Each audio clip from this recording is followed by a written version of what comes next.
یہ مدارس وطن کا ذرہ ذرہ ہے یہاں اس بات پر شاہد،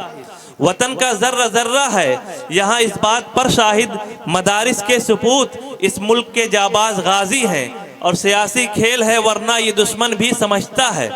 سیاسی کھیل ہے ورنہ یہ دشمن بھی سمجھتا ہے کہ اسلامی مدارس مرکز کردار سازی ہیں۔ میں اس عنوان پر تقریر پیش کرنے کے لیے محمد غفران صلی اللہ علیہ وسلم کو دعوت دیتا ہوں کہ وہ آئیں اور تقریر پیش کریں۔ نحمده ونصلي على رسوله الكريم اما بعد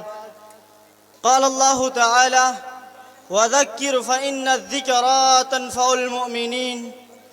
شکایت ہے مجھے یا رب خداوندان مکتب سے، شکایت ہے مجھے یا رب خداوندان مکتب سے، سبق ساہی بچوں کو دے رہے ہیں خاک بازی کا، تیرے صوفے ہیں افرنگی تیری قالی ہے ایرانی، لہو مجھ کو رلاتی ہے جوانوں کی تناسانی۔ جناب صدر، معزز علماء کرام اور حضرات گرامی، یہ مدارس جو اس وقت آپ کے سامنے ہیں